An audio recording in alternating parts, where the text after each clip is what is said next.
So first of all, there's a character called Pussy. His nickname is straight up Pussy, and mothers even use the term in front of their children. Disgusting.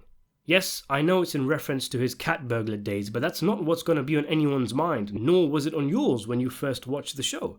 Not to mention, this character calls Tony Skipper, or Skip, and in a plotline where he faces a moral quandary over his loyalty, his FBI handler's name is Skip, which is way too in your face.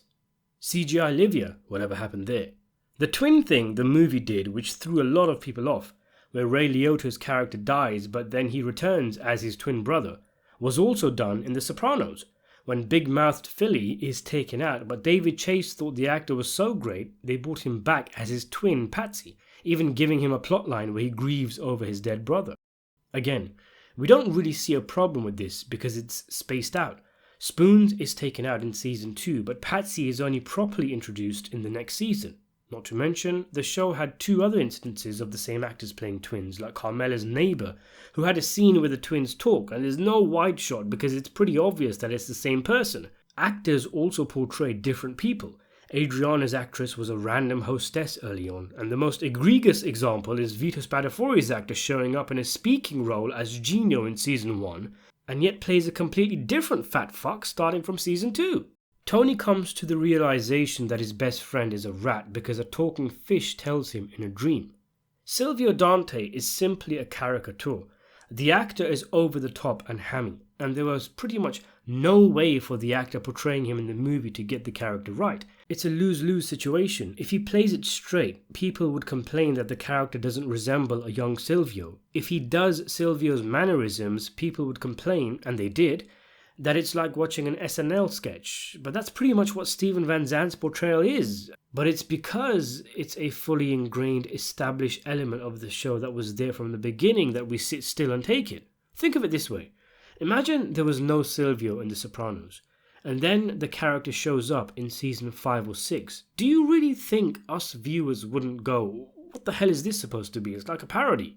There are multiple black characters in the show who have storylines, some dedicated ones like Massive Genius, Reverend James Jr., Jamal Ginsburg, and that cop who gives Tony a ticket.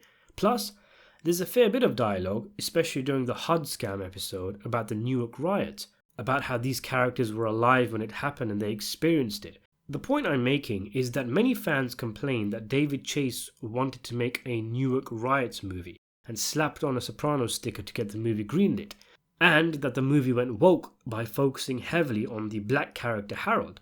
But the African American DNA and the Newark riots connection was always part of the connective tissue of the show. So what's the difference? The difference is that in the film it takes up a huge amount of the movie. Essentially, Harold is the second main character, whereas in the show, these plots are spread throughout the course of around 86 hours. There's a lot of repeated storylines in the show, or plot points used to drive the narrative. As I talked about in another video, in many ways, Richie Aprile and Ralph Cifaretto are the same character. And then you have the constant motif of wise guys coming out of the can, and don't get me started on the amount of car accidents there are in the show. These writers were less creative than Spielberg. There's that bizarre Star Wars slow motion wipe transition in cold cuts. A lot of the hits are ridiculous. Tony pulls a gun out of a fish, Vito appears out of thin air to whack Jackie Jr. with a toy gun. The mayor of Munchkinland isn't suspicious when he's in the middle of a mob war and 2 Italians block his drive and start asking him questions. Even during one of the most important scenes in the show's history, the whacking of the rat, Fabi Petrulio, who is all alert, looking for danger, and Tony materializes like a ninja out of nowhere.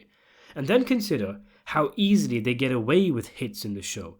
Chrissy and Paulie killing the waiter, Big Puss killing the Elvis impersonator when Skip was right there when the guy spotted Puss. He'd know Puss would have a reason to kill him, so surely the quote-unquote husky accomplice was involved.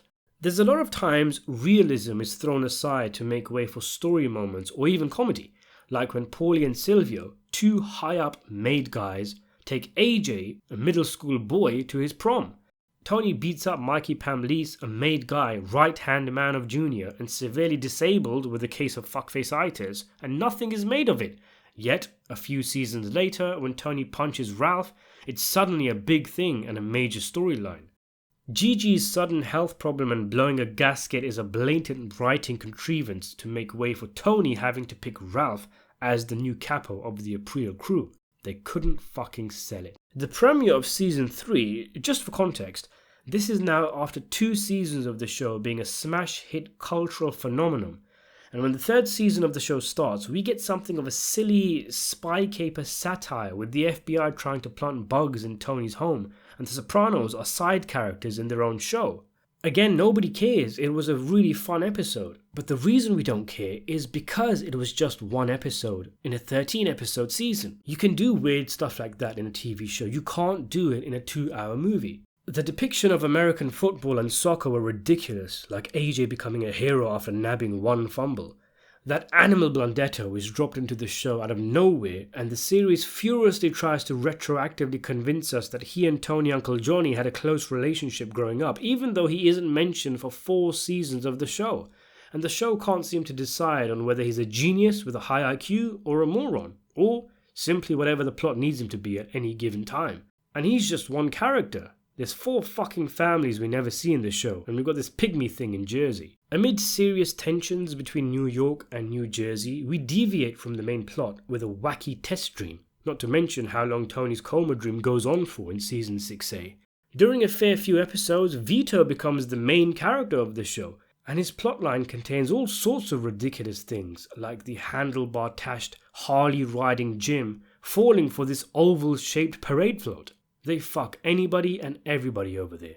There's some Goodfellas callbacks that are just a bit weird, like Paulie repeating his joke, or Albert constantly repeating things. I don't see any reason for this aside from riffing off the classic Jimmy 2 scene in Goodfellas. Not to mention all the Goodfellas actors in season 1, the characters talking about the film, a Martin Scorsese lookalike showing up, which is supposed to be Scorsese. It just feels like it's so in love with the film. It would be like The Many Saints of Newark coming out, and constantly having references to Road to Perdition or something, and throwing in loads of actors from the film into it. Muscles Marina gets beaten up by a 350-pound whale who is a couple of months away from coming out of a coma and recovering from a gunshot wound. There are storylines in the show, and this is for those who feel Harold's storyline has no ending, that don't seem to end. Whatever happened to Catherine Romano, the strong silent type? Furio straight up disappeared. The storyline, it petered out. Died on the vine. The guy, he moved or something. Melfi becomes a drunk, and then within 3 episodes that plot is dropped.